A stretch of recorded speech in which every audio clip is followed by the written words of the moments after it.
Guys, j'espère que vous portez bien. Comme d'habitude, nous allons essayer de décortiquer les nouvelles du jour.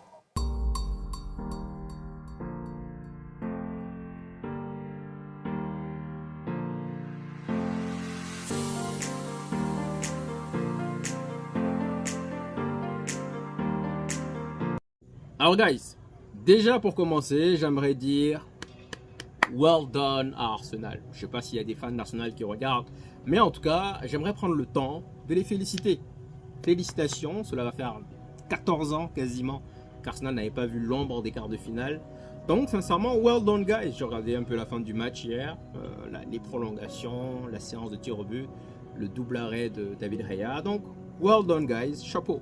Maintenant, pourquoi est-ce que je prends le temps de féliciter Arsenal? C'est bien simple. C'est pas parce que je suis supporter d'Arsenal, non, loin de là. C'est juste que le format de la Ligue des Champions passera de 32 équipes à 36 l'année prochaine. C'est-à-dire à cet instant, nous avons chaque année 32 équipes qui se disputent les phases de groupe, les phases de poule. À partir de l'année prochaine, nous passerons de 32 à 36.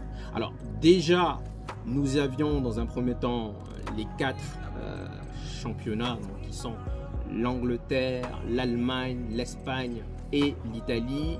Ils ont doré déjà 4 équipes qualifiées systématiquement donc, pour la Ligue des Champions. Maintenant, les 4 nouvelles équipes qui vont s'ajouter, la France pour l'instant par exemple avait 2 équipes qui se qualifient sûres et une qui devrait passer par les barrages. Maintenant, donc il y a une équipe pour la France qui est directement qualifiée. Enfin, France classée 5e. Donc la France, numéro 5 en tout cas, aura déjà 3 équipes maintenant qualifiées directement pour la Ligue des Champions. Maintenant, il y a 2 places qui vont être disputées, qui vont être réparties pour les 2 meilleurs pays. C'est-à-dire que le 5e des 2 meilleurs pays peuvent se voir donc se qualifier pour la Ligue des Champions directement sans passer par les barrages. Comment ça va se passer? Alors, on va faire une espèce de calcul. Donc chaque année, vous savez que vu le nombre d'équipes qui sont qualifiées pour l'Europe, c'est-à-dire nous à la base on était 7, on avait donc Manchester United, on avait Manchester United, West Ham, Newcastle, City, Arsenal, Liverpool, il y en avait 8. Voilà. Newcastle et Manchester United, les bons derniers de la classe, ils sont sortis avec 0 points. C'est-à-dire que nous, malheureusement, on n'a rien amené parce qu'on a fini tous les deux 4e de la poule, on n'a rien amené à l'Angleterre. Maintenant, on a besoin de sorte que, en tout cas, si jamais on espère aller choper la 5e place quelque part, on a besoin qu'Arsenal et City aillent le plus loin possible. Comment ça se passe? Chaque fois que vous allez un tour, que ce soit 8e, quart, demi, finale, vous rapportez des points à votre pays. Conclusion, on aura besoin, dans le cas où, bien sûr, par miracle, on arrive à aller décrocher la 5e place, il faudrait donc soutenir Aston Villa devant. Aston Villa avait fait 0-0 au match aller. Pour 2 raisons. De 1, on a besoin qu'ils se qualifient parce que en se qualifiant pour les quarts de finale, ils vont rapporter des points à l'Angleterre. Donc, ils vont donner des points supplémentaires. Comment ça marche globalement? C'est le nombre de points obtenus divisé par le nombre de clubs ayant participé. Et je pense que nous, il y avait 8 équipes, je crois. Donc, on avait 4 en Ligue des Champions, 3 en Europa League et 1 en Conference League, je crois. Donc, Aston Villa a fait 0-0 la semaine dernière. On a besoin de les backuper pour 2 raisons. Parce que de 1, on a besoin qu'ils rapportent des points au club, enfin au pays. Et ensuite, on a besoin qu'ils aillent le plus loin possible pour aller se fatiguer, pour laisser des plumes en première ligue. Donc, c'est comme ça qu'on pourrait peut-être décrocher la 5e place. Alors, Aston Villa 0-0, Brighton 4-0. Je pense que là, c'est mort. Ils se sont fait quasiment éliminer. Donc, ironie du sort, on va devoir compter sur des équipes comme Arsenal, City, Liverpool pour peut-être nous décrocher la 5e place. Et Aston Villa, bien sûr. Il faut qu'Aston Villa aille le plus loin possible. Donc, ce sont des maths. Malheureusement, ce n'est pas de notre ressort. Déjà, nous, il va falloir qu'on aille décrocher cette 5e place. devant Aston Villa, parce que bon, vu le score de Tottenham la dernière fois, je pense que c'est plus Aston Villa qui va craquer, et surtout si Aston Villa qui joue en Europe, on a besoin qu'ils aillent le plus loin possible. Et donc voilà pourquoi on backup Arsenal. Rappelons rapidement que donc ce sont les deux meilleures équipes, donc les deux meilleurs championnats, qui auront donc la chance d'avoir le 5e qualifié directement. Conclusion, nous sommes donc en concurrence avec l'Espagne, avec l'Allemagne et l'Italie. Bon, l'Italie, je pense pas. Déjà en Ligue des Champions, il n'y en a pas. Il n'y a pas il y a aucune équipe qualifiée en quart de finale. En Espagne, il y en a deux. Il y a le Barça, le Real. En Allemagne, il y a Dortmund qui va jouer tout à l'heure. Il y a le Bayern qui est qualifié. Et donc en Angleterre, on a Arsenal et City. Sachant que Aston Villa et Liverpool peuvent aller aussi le plus loin possible. Donc, voilà globalement, guys, pour comprendre la 5e place qualificative. Ensuite, guys, j'aimerais qu'on revienne un peu sur les finances du club. Alors, je vais vous remettre l'image, puisque vous n'avez pas eu le temps de voir, donc vous voyez bien. Je vous laisse le temps de regarder. Alors, comme vous l'avez constaté, on avait 0 dette en livres, hein, l'unité de mesure est en livres. On avait 0 dette avant l'arrivée des Glazers, jusqu'à 2005. 0 dette, on est passé de 500 millions. Maintenant, je vous la remets. Nous sommes passés pour la première fois au-delà du milliard. Nous avons 1,04 milliard de dettes. Phénoménal. Bien sûr, je répète, l'unité de mesure est en livres. C'est-à-dire que nous avions déjà dépassé le milliard depuis 2 ans, en dollars en tout cas, mais là, on vient de le dépasser également en livres sterling. Pourquoi? Merci les Glazers, guys. On peut leur dire un grand merci. Parce que dès le début, ils ont endetté le club. Mais le fait est que, pourquoi est-ce que c'est monté vraiment de façon exponentielle ces 2 dernières années? C'est parce que les Glazers, donc, ont décidé de mettre Manchester United en vente. Ça, on le sait tous. Et ont décidé donc de faire appel aux meilleurs pour faciliter l'opération. On parle du Rain Group. Le Rain Group, donc, c'est une entité qu'il faut payer de façon quotidienne. Le Rain Group s'est rempli les poches, mais honnêtement avec les Glazers. Les Glazers ont pris tout leur temps. Pourquoi? Parce que c'est pas eux qui payaient. Ils ont bien sûr mis cela aux frais de Manchester United. Donc, le Rain Group vient de prendre entre 30 et 35 millions comme ça. Comme ça. Parce que dès le début, les Glazers se sont moqués de nous. Ils nous ont fait croire. Ils ont joué avec Sheikh Jassim. Ils ont joué avec nous. Ils ont fait traîner cela parce que ça venait pas de leur poche. C'est la raison pour laquelle on a mis plus d'1 an afin de trouver une solution. Ils se sont sortis. Tout ce qui est commission, tout ce qui est honoraire, tout ce qui est avocat, c'était aux frais du club. Donc, conclusion, guys. Pourquoi je vous présente tout ça? Parce que là, justement, donc, par rapport au fair play financier, je viens de voir que là, il faut vendre. Il faut dégraisser le plus rapidement possible. Et c'est-à-dire que c'est pas une question d'argent. C'est pas que nous n'avons pas d'argent. C'est que nous devons décaisser à peu près 180 millions de dollars. Vite. C'est-à-dire que si nous ne voulons pas être impactés par le fair play financier, il va falloir, dès que le mercato ouvre, il va falloir donc trouver vite des solutions pour faire rentrer de l'argent le plus vite possible. Donc déjà, on parle de 40 millions qui risquent de rentrer par rapport au Covid.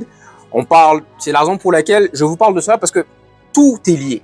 Dan Ashworth, le licenciement de Tana ou pas, Greenwood, tout est lié. Manchester United, guys, a besoin d'argent. On a besoin de sous, merci les Glazers. Conclusion, il va falloir vite trouver une solution avant le 30. Parce que sinon, on va encore cumuler. Parce que là, quand je parle des 180 millions, bien sûr, c'est le cumul des 3 dernières années.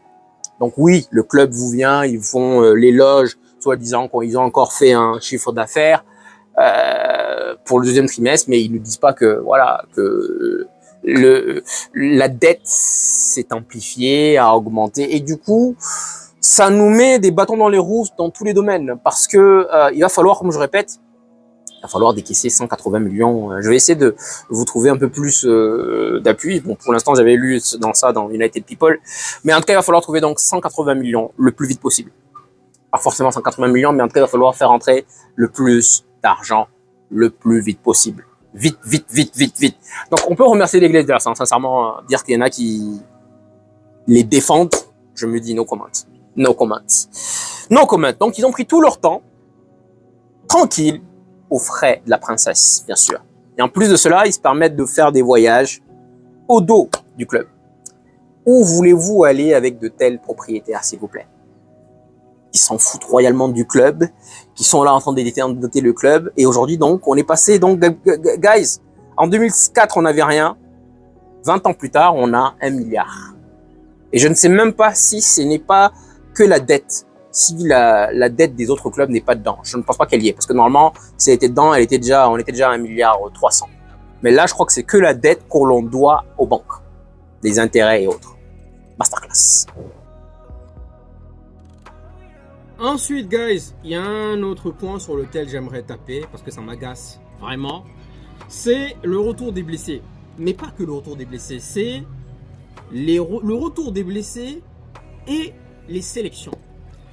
Vous voyez, quand je parle parfois de communication, Ten Hag nous dit depuis la semaine dernière, depuis la conférence dernière, il nous dit que Højlund, Maguire et Bissaka seront de retour pour le match de Liverpool. Conclusion, le coach danois, il a déjà fait un communiqué en disant je suis en contact avec le club puisque Højlund va jouer contre Liverpool la semaine prochaine, chose que je ne comprends pas déjà les gars. Quand on se plaint des blessures, à un moment donné, il faut taper aussi sur la bonne personne. Je suis désolé, Ten Hag, je suis désolé quoi. On l'a fait avec Martinez, on l'a fait avec Shaw, on le fait systématiquement. C'est-à-dire qu'un joueur cadre, dès qu'il revient, tout de suite, on le lance dans le bain. Tout de suite, joue. Mais c'est-à-dire que non seulement il va être directement titulaire contre Liverpool, c'est-à-dire qu'il risque encore une rechute, mais en plus de cela, on le laisse partir avec la sélection danoise. No comment. Mais le pire dans tout ça, les gars, c'est Martinez. Martinez, on avait prédit normalement 8 semaines, et là, la sélection argentine décide de le sélectionner, soi-disant pour passer le temps avec eux. Pourquoi on le laisse partir? Pourquoi on le laisse partir, guys? Franchement, ce club, et honnêtement, parfois j'ai envie de me dire, mais on peut pas être aussi... On peut pas. Pourquoi on laisse partir Martinez? Pourquoi on fait pas un jeu de com en prétextant ce que Ferguson faisait? Ferguson te faisait croire que le joueur est blessé jusqu'à ce que les sélectionneurs font leur sélection et derrière, ils te ramènent le joueur. C'est une surprise et pour nous, et pour le club qu'on va affronter, et pour le sélectionneur. Là, Højlund, il vient à peine de revenir, on va le relancer encore. Oh, guys, on va y revenir quand on va faire le preview, mais... Why? Après, on se plaint pour dire qu'il y a beaucoup de blessés. Mais c'est nous. C'est nous-mêmes qui sommes à l'origine de ces blessures. Mais honnêtement, moi, le fait que Martinez s'en aille, je me dis, no comment, guys, sincèrement. Et il n'y a personne de censé pour leur dire que les gars, il est convalescent, il est blessé, et normalement, il doit faire son retour mi-avril. Non, on va laisser partir. Mason Mount également fait son retour, guys. On va voir ça à donner. Mais en tout cas, bon, ça fait plaisir en tout cas de voir des photos de Mason Mount, de Bissaka, de Højlund, de tous ces joueurs-là qui sont revenus. Espérons que ça va nous lancer un bon boost pour aller décrocher cette 5e place. Alors, guys, enfin, merci d'avoir participé à la question. Beaucoup se sont prêtés au jeu, donc merci beaucoup, guys. Il y a un échange, donc c'est bien, honnêtement, c'est bien. Mais je pense que peut-être que j'ai pas été assez clair. En fait, je voulais dire le top 3 des moments pendant ces 4 années sombres-là.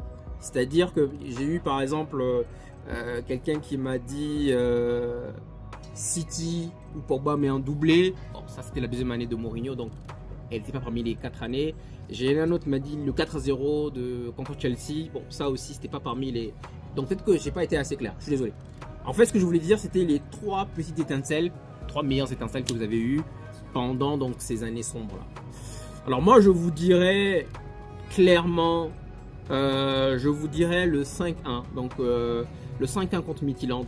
Je dirais donc lors de la deuxième saison de Van Gaal, Rashford qui fait ses débuts. On était éliminé à la base, on est perdu 2-1. On gagne 5-1. Rashford qui met un doublé. Sincèrement, c'était un moment fort. Ensuite, je vous dirais également le but d'Elanga. Le but d'Elanga, l'année Ole Rangnick, même si ça n'a servi à rien. À l'instant T, quand Elanga met le but, là, je me suis dit, on va passer. On va passer, même si derrière, malheureusement, on s'est fait éliminer. Ce but d'Elanga, là, m'a donné un bon putsch. Et enfin, numéro 3, guys, il ne peut y avoir qu'un. Pour moi, en tout cas, c'est quand Van Persie nous met un triplé contre Olympiakos. Oh là là là là là là là. L'année de Moïse, elle était catastrophique, mais quand Van Persie nous met un triplé, il se blesse juste après malheureusement, mais quand il met ce triplé là, oh guys, c'était magnifique.